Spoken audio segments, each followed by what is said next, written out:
Hello friends, very good morning. कैसे हैं आप सब? उम्मीद करता हूँ अच्छे होंगे, अपनी तैयारी को कंटिन्यू कर रहे होंगे। तो फ्रेंड्स, आज का जो वीडियो है काफ़ी इंपॉर्टेंट होने वाला है आप सभी के लिए, क्योंकि इस वीडियो में हम बात करेंगे यहाँ पे कुछ एमसीक्यूज प्रैक्टिस क्वेश्चंस जो कि आपके एग्जाम पॉइंट ऑफ व्यू से काफ़ी इंपॉर्टेंट होने वाले हैं। तो स्टार्ट करते हैं। सबसे पहला क्वेश्चन है यहाँ पे, that is full form of SBF। तो SBF is nothing but a staff benefit fund. ठीक है, तो आपको पता होगा Indian railway establishment code volume 1 और इसका जो चैप्टर नंबर 8 है, this is dedicated for staff benefit fund. ठीक है, अब इसके अंदर जो है हर एक रेलवे एम्प्लॉय जो भी नॉन गजेटेड रेलवे एम्प्लॉय है उसके लिए 800 रुपये का एलोकेशन यहाँ पे गवर्नमेंट करती है। 800 रुपये एलोकेट होते हैं और इस 800 रुपये में अगर हम बात करें तो इसको टोटल जो है 15 हेड्स में डिवाइड किया गया है। ओके, 15 हेड्स में डिवाइड किया हुआ है ये 800 रुपये का। जो 15th नंबर का हेड है, it is very important, that is promotion of mental health and well being of employees. ठीक है, तो मेंटल हेल्थ के लिए जो एलोकेशन है अगर बात करूँ मैं, तो वह कितना रुपीज़ का है? 17 रुपये का है। ठीक है, it is very important, 17 rupees का एलोकेशन जो है अब मेंटल हेल्थ के लिए किया गया है। इसके अलावा जो बड़ी रकम है अगर बात करें तो जो 116 रुपये का एलोकेशन है, 116 रुपये, this is for the scholarship for higher technical और professional education of wards of non gazetted railway employees. ठीक है, जो भी 2400 ग्रेड पे से ऊपर के नॉन गजेटेड रेलवे एम्प्लॉयज़ हैं, ठीक है, that means what, above level 4 के एम्प्लॉयज़, तो उनके बच्चों के लिए हायर टेक्निकल और प्रोफेशनल एजुकेशन के लिए स्कॉलरशिप का जो प्रोविज़न है। ठीक है, स्कॉलरशिप कितना मिलेगा? दैट इज़ 1500 रुपये पर मंथ। 1500 रुपये पर मंथ का स्कॉलरशिप का प्रोविज़न यहाँ पे किया गया है। तो इसके लिए जो है तो 116 रुपये जो है आउट ऑफ 800 का यह एलोकेशन किया गया है। इट इज़ वेरी इंपॉर्टेंट, 116 रुपये का। ठीक है, इसके अलावा कुछ इंपॉर्टेंट जैसे पूछ लेता है आपसे स्काउट एंड गाइड के लिए कितना है, तो स्काउट एंड गाइड एक्टिविटी के लिए जो है तो 22 रुपये का एलोकेशन किया हुआ है। It is very important. Okay, sports activity के लिए 30 रुपीज़ का एलोकेशन किया गया है। ओके, जैसे किसी भी रेलवे एम्प्लॉयज़ को अगर डिस्ट्रेस हो जाता है, सिकनेस हो जाती है, तो इस केस में जो है अप टू लेवल 7 यानी 4600 ग्रेड पे तक के लिए जो है 110 रुपये का एलोकेशन किया गया है। अगर कोई एम्प्लॉई है अप टू लेवल 7 और वह किसी लंबी बीमारी से ग्रसित है, तो इस केस में जो है उसको 110 रुपये का एलोकेशन यहाँ पे किया गया है। ठीक है, तो ये था कुछ स्टाफ बेनिफिट फंड से रिलेटेड कुछ डेटा बेस्ड क्वेश्चन जो कि काफ़ी इंपॉर्टेंट है। नेक्स्ट है फुल फॉर्म ऑफ COS की बात कर लेते हैं। COS is nothing but controller of stores. ठीक है, so option number B is the right answer. Full form of CRS कौन है? That is commissioner railway safety. Next question है, दैट इज क्वेश्चन नंबर 4 की बात कर लेते हैं। Full form of FA and CAO, it is very important. This is nothing but यहाँ पे देखिए financial adviser and chief accounts officer, यहाँ पे finance adviser and chief account officer. काफ़ी कंफ्यूजिंग ऑप्शन जो हैं यहाँ पे दिए हुए हैं, तो इसका आंसर क्या जाएगा? That is financial adviser. Okay, financial adviser and chief account officer. So option number A is the right answer. Full form of RELHS के बारे में बात की जा रही है, तो RELHS इज नथिंग बट यहाँ पे अगर मैं बात करूँ तो full form of RELHS is nothing but retired employees liberalised health scheme. So option number C is the right answer. ये क्वेश्चन भी आपको देखने में सिंपल लग रहे हैं, लेकिन कई बार क्या है एग्जाम में कंफ्यूजिंग होते हैं। ठीक है, नेक्स्ट क्वेश्चन पे आते हैं, that is full form of MSOP। It is very important. तो MSOP is nothing but model schedule of powers. So option number A is the right answer, that is model schedule of power. Full form of PVC, it is very important. ठीक है, PVC is nothing but price variation clause. ठीक है, so option number C is the right answer, that is price variation clause. Basically price variation clause का जिक्र जो है आपका जो GCC है उसका क्लास, GCC का clause 46A of GCC for works, उसके अंदर जो है तो प्राइस वेरिएशन क्लॉज के बारे में बात की गई है। It is very important. Clause 46A आपको याद रखना है। Due to variation in prices, तो basically to resolve the conflict between contractors और रेलवे जो है तो यहाँ पे इस क्लॉज को लाया गया है। ठीक है, इसकी एप्लीकेबिलिटी की बात कर लेते हैं, तो इट इज़ एप्लीकेबल होगा having contract value, that is अगर contract value more than 2 crore से ऊपर है, तो इस केस में जो है तो यह प्राइस वेरिएशन क्लॉज एप्लीकेबल होगा। It is very important. Okay, So price variation clause is the right answer. Price variation clause is applicable for contract value more than 2 crore. Next question पे आते हैं, that is as per clause 1.2 G of GCC part 1 LT that is limited tenders means, तो limited tenders आपको पता है it is nothing but a tenders invited from all और some contractors on the approved or selected list of contractors within the railway. So option number D is the right answer. It is very simple. Next है, tenderer shall be required to deposit earnest money with the tender when works estimated cost up to 1 crore. तो इस case में यहाँ पे पूछा जा रहा है कि अर्नेस्ट मनी डिपॉजिट जो है वह कितना होगा. अर्नेस्ट मनी डिपॉजिट की बात की जा रही है, तो it will be a 2% of the estimated cost. So option number C is the right answer. It is very important. Next है, that is no technical and financial credentials are required for tenders having value up to the tender value. So इसका answer क्या हो जाएगा, that is up to 50 lakh. So option number B is the right answer.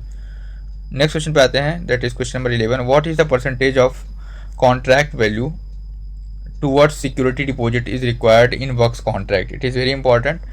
So in works contract, the percentage of contract value under towards security deposit, that is 5%. So option number B is the right answer. It is very important. Okay, next question पे आते हैं, that is question number 12 की बात करेंगे. यहाँ पूछा जा रहा है कि maximum time period permissible to successful bidder to submit a performance guarantee within dash dash days from the date of issue of LOA, that is letter of acceptance. Okay, so इसका answer क्या हो जाएगा, that is 60 days. It is very important. Okay, 60 days. Next question पे आते हैं, that is question number 13. Which clause of GCC is applicable to extend the period of contract without imposing any liquidated damage. It is very important question, और इसको आप very important कर सकते हैं. ठीक है, यहाँ पूछा जा रहा है कि which clause of GCC is applicable to extend the period of contract without imposing any liquidated damage. ठीक है, तो बिना किसी LD के जो है तो पीरियड ऑफ एक्सटेंशन की बात की जा रही है यहाँ पे.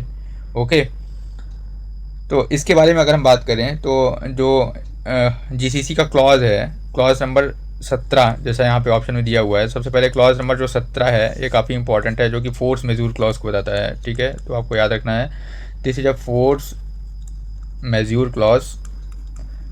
तो ये क्लॉज नंबर 17 आपको याद रखना है. ठीक है, 17 का मतलब है खतरा. ठीक है, so force majeure clause, it is very important. इसके बाद 17A की बात कर लेते हैं. तो 17A basically extension of time in contracts है.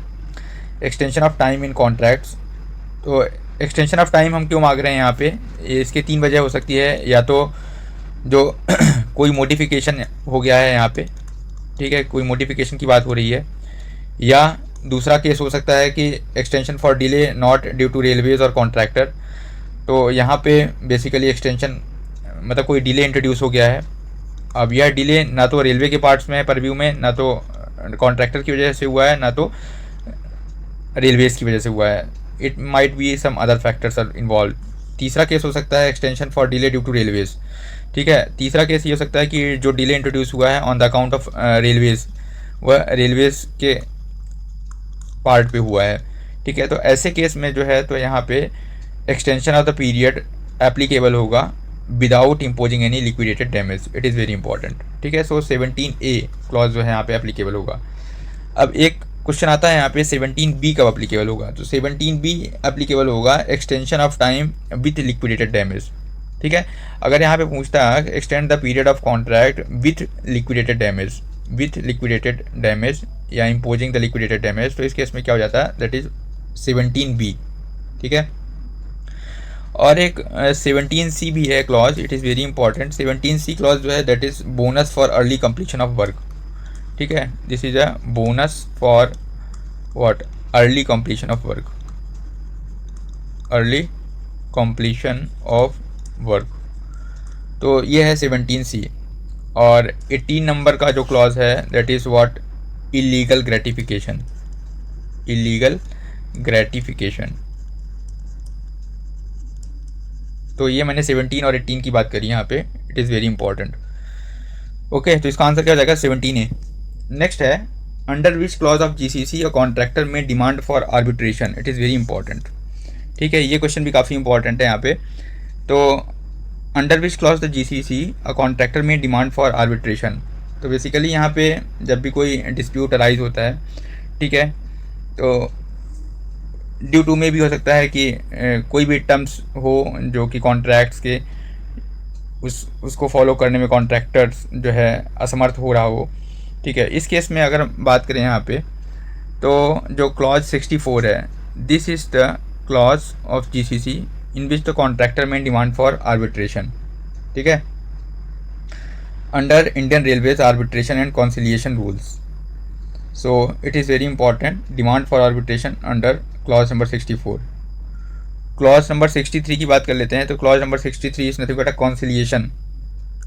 तो इसके अंदर क्या है, कॉन्सिलिएशन है, कॉन्सिलिएशन ऑफ डिस्प्यूट्स। ठीक है, clause 63। Clause 64 demand for arbitration. Okay, और क्लॉज 62 की बात कर लेते हैं। Clause 62 is nothing but a determination of contract, determination of contract owing to default of contractor, default of contractor। ठीक है, तो इस केस में जो है सपोज अगर आपका जो कॉन्ट्रैक्टर है वो क्या हो गया, दिवालिया हो गया, दैट मीन्स बैंकरप्ट हो गया या इंसॉल्वेंट हो गया। ठीक है, तो ऐसे केसेस में जो है तो clause number 62 it is very important. Next is question number 15, attendance of pass holder. तो is the full time paid servant होगा। ओके, वह क्या होगा, फुल टाइम पेड सर्वेंट होगा। It is very important. Next question है, that is question number 16 की बात करेंगे। Which department of railway is responsible for management of land. तो सिविल इंजीनियरिंग डिपार्टमेंट होगा, that is responsible for management of land. How many sets of PTO issued to the railway employees, it is very important. आपको देख के question सरल लग रहा होगा, लेकिन ऑप्शन देखने पे कंफ्यूज हो जाता है इंसान कई बार।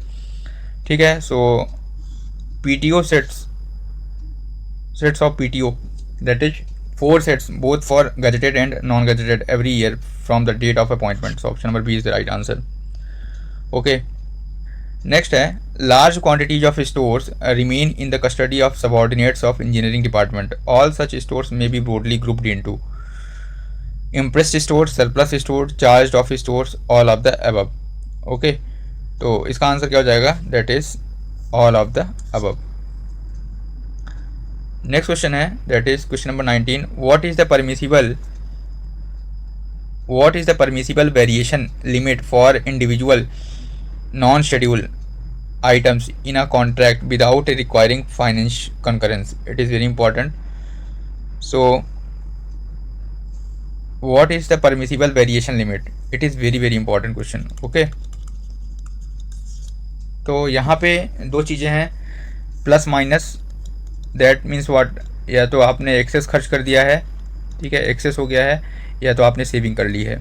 ठीक है, तो इस केस में दोनों में ही, चाहे तो प्लस माइनस 25, या तो 25% एक्सेस हो गया है या 25% की सेविंग हो गई है। तो ऐसे दोनों केसेस में जो है तो आपको यहाँ पे फाइनेंस कॉन्करेंस की रिक्वायरमेंट होगी। It is very important. ठीक है, कोई भी NS है, कोई भी NS में अगर आपने इंडिविजुअल NS में अगर आपके या तो ज़्यादा पैसा खर्च हो गया हो, 25% से ज़्यादा हो गया हो खर्चा, या 25% सेविंग हो गई हो, तो इस केस में आपको फाइनेंस कॉन्करेंस की रिक्वायरमेंट होगी। सो option number D is the right answer. It is very important.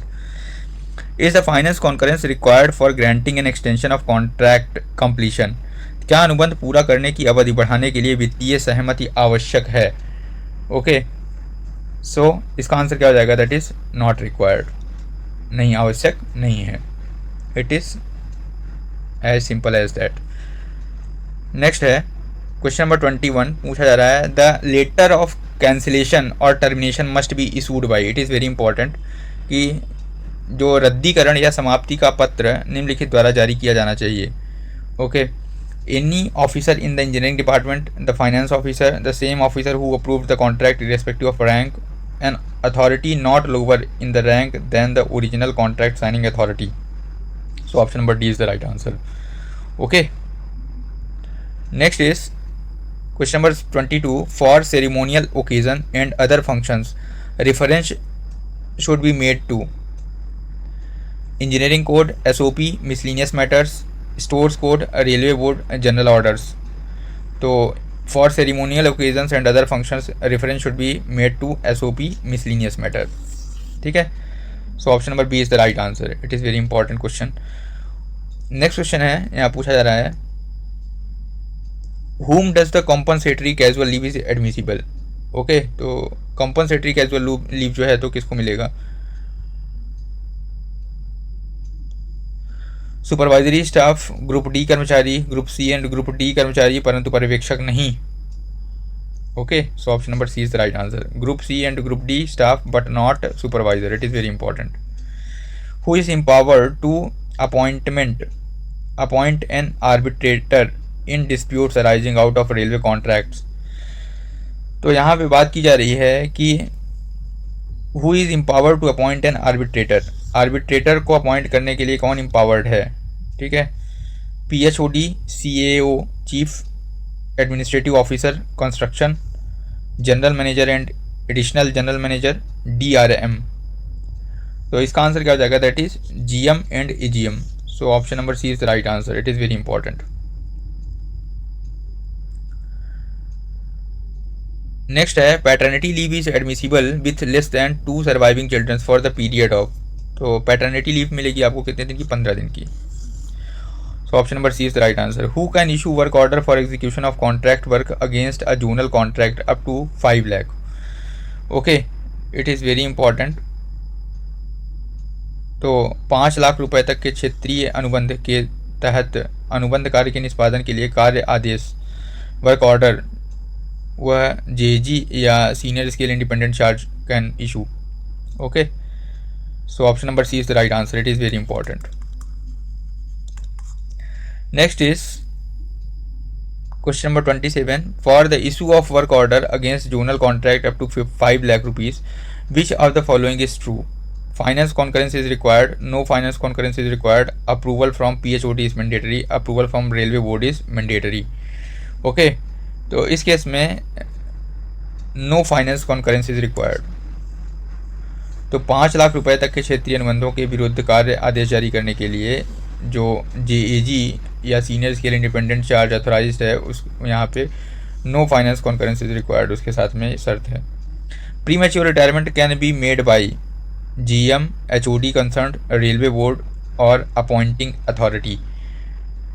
तो premature retirement can be made by appointing authority. So option number D is the right answer. Okay, next question पे आते हैं. Which types of materials are categorised as P-way stores in the department? Office furniture, railway rail sleepers, fastening ballast, electrical transformers और signalling cables. तो इसका answer क्या हो जाएगा? That is rail sleepers, fastening ballast. Okay, so 29 का B हो जाएगा. Full form of CPOIR. CPOIR का फुल फॉर्म क्या होगा ये पूछा जा रहा है यहाँ पे. तो basically chief personnel officer industrial relation. So option number B is the right answer. Chief personnel officer industrial relation. Okay, next question पे आते हैं. That is 31st number. Educational facilities provided by railways are generally confined to. It is very important. School level, college level, technical level, professional level. तो basically educational facilities provided by railways are generally confined to school level. ठीक है. Full form of LAP. तो leave at average pay. Leave at average pay. So option number B is the right answer.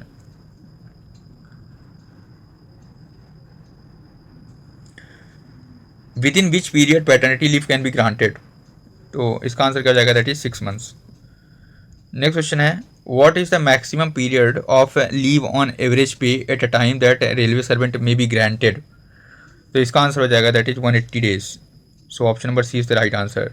Okay, next question पे आते हैं. That is a railway staff shall be granted leave of any kind for a continuous period of not exceeding 5 years. Next है commuted leave is admissible on. तो commuted अवकाश स्वीकार्य है किस case में? On presence of medical certificate. LAP shall be credited to railway servant at the rate, किस rate पर जो है तो यहाँ पे होगा, तो 2.5 days per month. Okay, it is very simple, so I am not describing too much. Maximum days of LAP on that can be accumulated, तो यहाँ पे 300 days can be accumulated. Okay, it is very simple.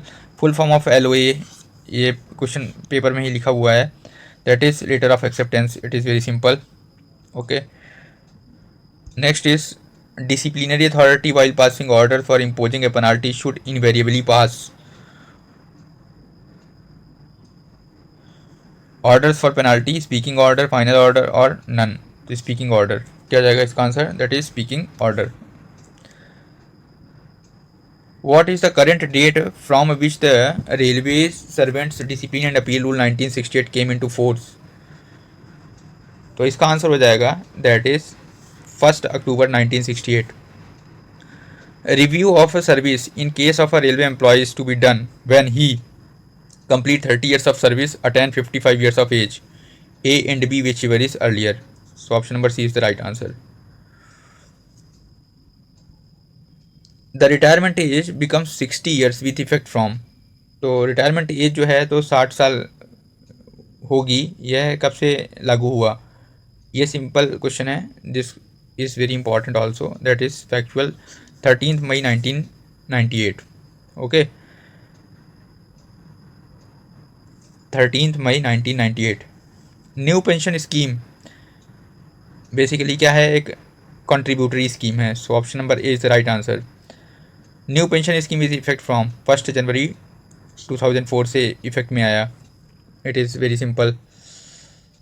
Educational qualification for recruitment of probationary assistant station master against direct recruitment Kota is, तो यहाँ पे educational जो qualification है उसकी बात की जा रही है, तो he must be a graduate one. Which one of the following would not come within the categories of person eligible for compassionate appointment, brother in law, daughter, wife, son. Okay, तो brother in law नहीं होगा, ये question भी आपके exam में पूछा जा चुका है। Next one is how much pay commission have been getting to central government employees, तो अभी तक जो है तो 7 पे कमीशंस आ चुके हैं, 8वां जो है तो भी 2026 से एप्लीकेबल होगा। In case of suitability test the vacancies are to be calculated on the basis of, तो existing vacancy, anticipated vacancy, resultant vacancy, all of the above. तो बेसिकली सुइटेबिलिटी टेस्ट के केस में अगर बात करें यहाँ पे, तो vacancies are calculated on the basis of all of the above. The condition of 2 years service should stand fulfilled at the time of actual promotion, at the stage of consideration, at the stage of appearing the suitability test, or none of the above। So at the time of actual promotion, so option number A is the right answer। Which of the standard form is required to be used for issue the order of deemed suspension, तो deemed suspension के लिए जो है तो SF2 होगा यहाँ पे, ठीक है। सस्पेंशन के लिए जो है आपका SF1 होगा, ठीक है। It is very important. Which are the following rules of disciplinary appeal rule 1968 does specify the penalties? Rule 9, Rule 11, Rule 6 और Rule 5। तो इसका आंसर क्या जाएगा, Rule 6। Okay, to get minimum rate of TA, that is 100%, what is the minimum hour an employee has to be absent from his headquarter? तो इस case में जो है तो उसको कम से कम 12 घंटे या उससे ज़्यादा जो है तो बाहर रहना पड़ेगा मुख्यालय से। To be eligible for drawal of travelling allowance, what is the minimum distance a railway employee has to travel beyond his place of work, 8 kilometre से ज़्यादा। Okay, during suspension dearness allowance is drawn on the basis of, तो subsistence allowance. So option number A is the right answer. Okay, Which of the post belongs to the safety category? Loco pilot, staff nurse, assistant station master, A and C। तो इसका answer हो जाएगा that is loco pilot and assistant station master, A and C। How many numbers of annexures are there in a major penalty charge sheet memorandum? So there are total 4 annexures. Okay. What is a vacancy bank? Where vacancies are kept, International Bank of United Nations. Money value of surrendered post. So money value of surrendered post, that is 58 का C हो जाएगा यहाँ पे. This is called a vacancy bank. Who is the authority to declare a post as a selection or non-selection? It is very important question. कि जो है GM, PHOD, railway board और DRM की कौन सी पोस्ट जो है सिलेक्शन पोस्ट होगी, ठीक है. इसका जो डिक्लेरेशन है वो कौन करेगा, दैट इज रेलवे बोर्ड करेगा. Okay, railway board. It is very important. Yearly increment in 7th central पे कमीशन के अंदर कितना होगा, तो 3% का ईयरली इंक्रीमेंट जो है तो यहाँ पे होता है. Next is question number 61. Full form of CTE की बात करेंगे तो CTE is nothing but a chief track engineer. RDSO क्या है, तो RDSO is nothing but a research design and standard organisation. So option number A is the right answer. Next one is full form of IRWM. तो IRWM Indian railways wood manual, workers manual, works manual, all of the above. इसका answer हो जाएगा Indian railways works manual. Option number C is the right answer. Okay. Full form of PVC, that is price variation clause. फिर से लग रहा है पूछ लिया, दूसरी बार पूछ रहा है. Next one is what is a pass. Pass क्या है, तो पास एक अथॉरिटी है that is given by railway to a railway employee और to a person authorising him to travel in a train gratuitously. Option number C is the right answer. Okay. Next is when no leave is admissible under any other rule, the leave granted is known as, that is extraordinary leave, EOL. So option number D is the right answer. Okay. Next है which number of standard form is use for issuance of major penalty. तो major penalty chargesheet के लिए SF5 मिलेगी आपको, minor penalty के लिए SF11 मिलेगा. The training period for the post of traffic inspectors will be 1 year, 2 year, 9 month और 3 year. तो TI के लिए जो ट्रेनिंग पीरियड होगा that is what 2 years. Okay.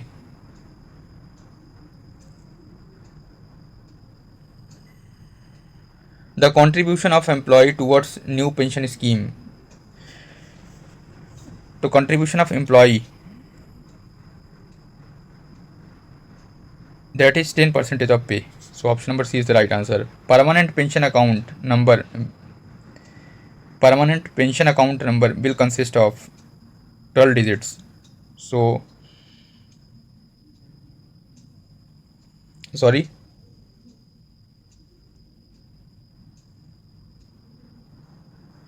तो यहाँ पे जो पूछा जा रहा है वह PPAN के बारे में पूछा जा रहा है. ओके.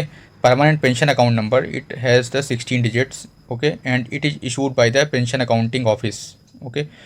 प्रान जो है, this is a permanent retirement account number. प्रान जो है तो इसके अंदर जो है तो 12 डिजिट होता है. PPAN के अंदर जो है PPAN permanent pension account number के अंदर जो है तो टोटल 16 डिजिट्स होते हैं. ठीक है. It is very important.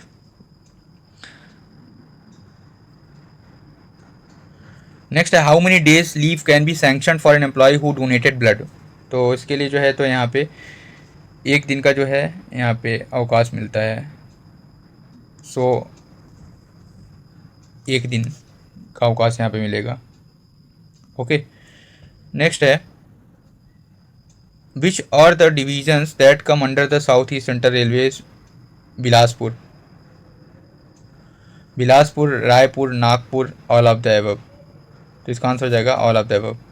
Medical classification for the post of ASM goods guard is A1, A2, A3, B1. तो इसका आंसर हो जाएगा that is A2 category. Okay. For ASM and goods guard के लिए जो यहाँ पे कैटेगरी है that is A2 category. It is very important. Next question है what is the rate of interest on advance for purchase of motor car. तो motor car के लिए जो है यहाँ पे पूछा जा रहा है what is the rate of interest on advance. This is 11.5%. Next है question number 75. Which ministry does control the house building advance. तो ये हाउस बिल्डिंग एडवांस भी काफ़ी इंपॉर्टेंट है, यहाँ पे हर एक साल में जो है तो इसमें रिवीजन होता है। ठीक है, तो सबसे पहले बात कर लेते हैं यहाँ पे कि कौन सी मिनिस्ट्री जो है तो कंट्रोल करती है इसको। तो ministry of urban affairs and employment, यह इसको कंट्रोल करती है।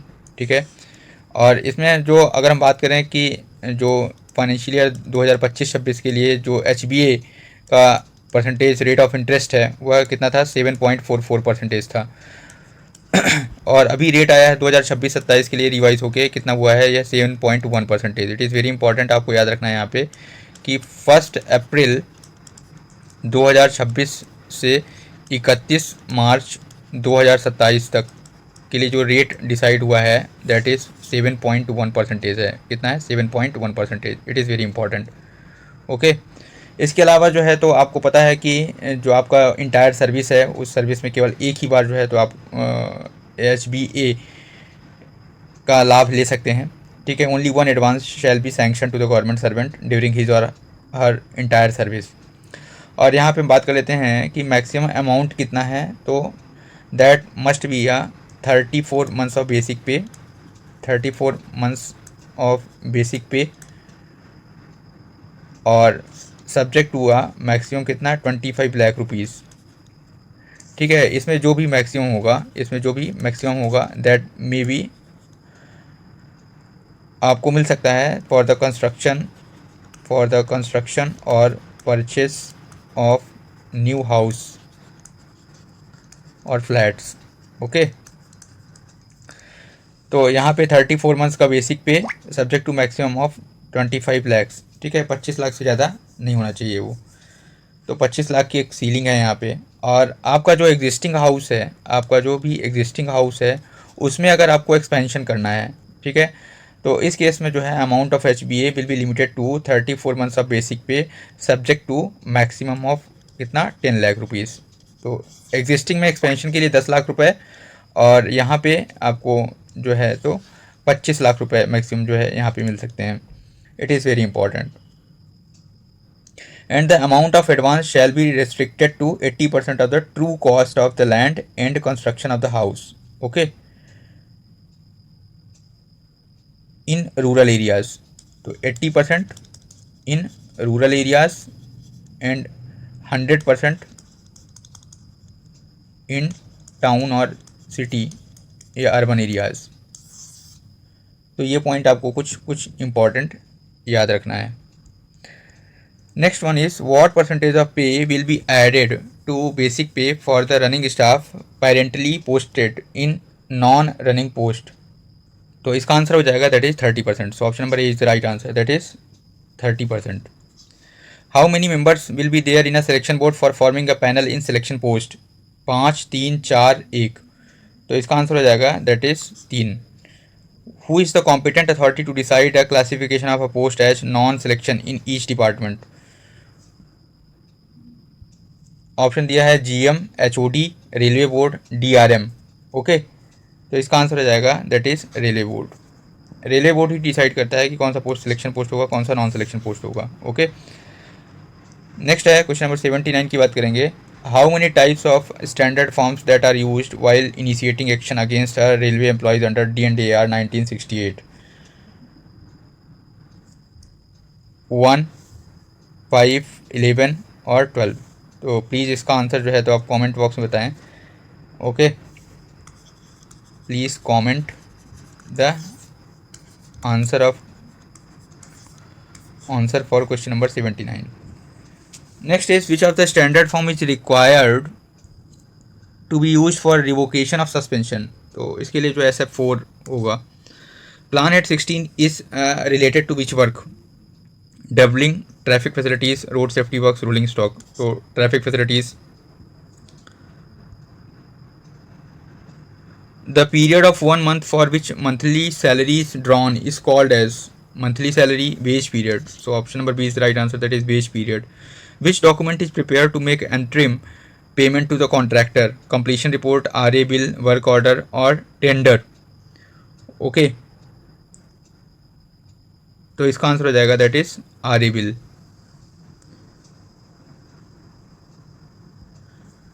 Next is as per railway board's policy for tenders valuing more than 10 crore, what system of tendering is mandatory? Single packet system, two packet system, limited tender system, negotiated tender system.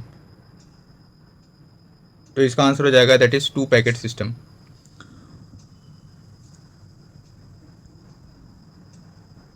Next is who should vet the contract और lease agreement where no standard format exist? Account department, personnel officer, law officer, tender accepting authority. तो इस case में law officer will vet okay the contract और lease agreement where no standard format exist. Next question है under which clause of GCC is the finance concurrence not required for termination of contract? Clause 17, clause 61, clause 62, clause 9। Okay, so clause 62 it is very important. So option number C is the right answer, that is clause 62। Okay, इस case में जो है contractor अगर default हो गया है, defaulter हो गया है, that means may be bankrupt हो गया है या इंसॉल्वेंट हो गया है, ऐसा केस आ गया है, तो ऐसे केसेस में जो है तो फाइनेंस कॉन्करेंस का रिक्वायरमेंट नहीं होता for the termination of contract. Okay, it is very important. Clause 17 आपको बताया था मैंने, this is a force majeure clause. Okay, clause 61 के बारे में भी बात की थी मैंने आपसे। नेक्स्ट क्वेश्चन है dress allowance to track maintainer is. तो ड्रेस अलाउंस जो है दैट इज़ 5,000 रुपये मिलता है सालाना। नेक्स्ट क्वेश्चन है पूछा जा रहा है what is the full form of CP grams. यह क्वेश्चन जो है तो सबका फेवरेट है, तो इसे आप पढ़ के जाइएगा, यह ज़रूर आएगा। Centralised public grievance redressal and monitoring system. So option number C is the right answer.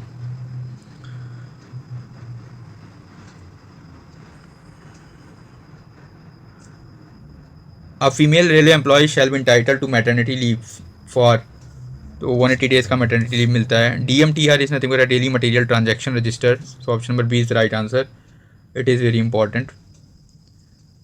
Tenders are invited on which websites. तो टेंडर्स जो है IREPS पे इन्वाइट होते हैं। So option number C is the right answer. इनके full forms भी पढ़ लीजिए, काफ़ी इंपॉर्टेंट है। IRPSM that is Indian Railway Project Sanctions and Management, IRWCMS that is Indian Railways Works Contract Management System, Track Management System and Indian Railways E-Procurement System. Okay, next question है full form of IRPSM की बात की जा रही है यहाँ पे। तो IRPSM is nothing but Indian railways project sanctions and management. Option number C is the right answer. Okay, bills are prepared on which website or module. तो बिल्स का जो प्रिपरेशन है वो है IRWCMS पे होता है, ठीक है, that is Indian railways works contract and management system. So 93 का बी हो जाएगा, it is very important. Next है E office is meant for. तो ई ऑफिस जो है basically sending all files through electronic office eliminating paper work. So option C is the right answer. इसके बाद पूछा जा रहा है सतर्कता जागरूकता सप्ताह कब मनाया जाता है। तो ये भी काफ़ी इंपॉर्टेंट है, जो सरदार वल्लभ भाई पटेल की जयंती के वेक में जो है तो आपको विजिलेंस अवेयरनेस वीक देखने को मिलेगा, ठीक है। तो 30 October to 3 November. So option number D is the right answer. What is the normal currency period of the RRB panel. RRB panel का जो नॉर्मल करेंसी पीरियड है वह कितना होता है, 1 साल, 2 साल, 3 साल और नन ऑफ द एबव। तो इसका आंसर हो जाएगा दैट इज 1 साल। ओके, नेक्स्ट है what is the rate of risk and hardship allowance of for track maintainer. तो रिस्क एंड हार्डशिप अलाउंस जो मिलता है ट्रैक मेंटेनर को 27 रुपये मिलता है। नेक्स्ट है CP grams module has been developed by minister of railways, minister of personal grievances and pensions, minister of home, none of the above. तो इसका आंसर हो जाएगा that is minister of personal grievances and pension, ठीक है, DARPG।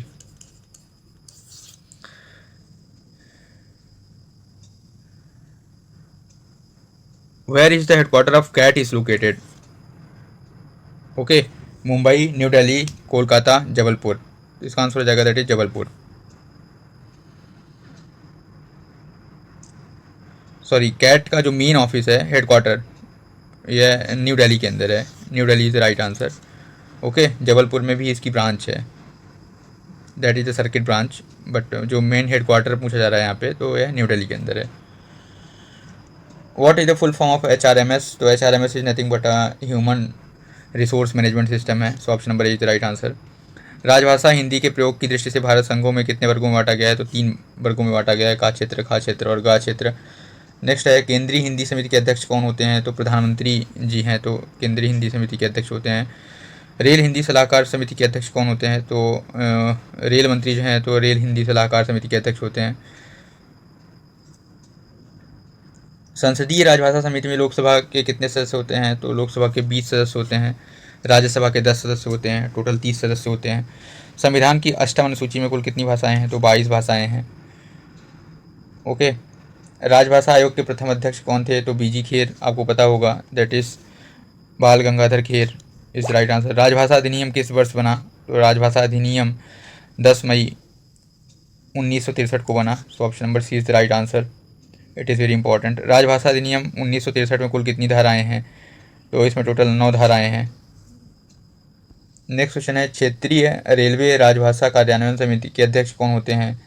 That is जोलिक, तो GM साहब होते हैं।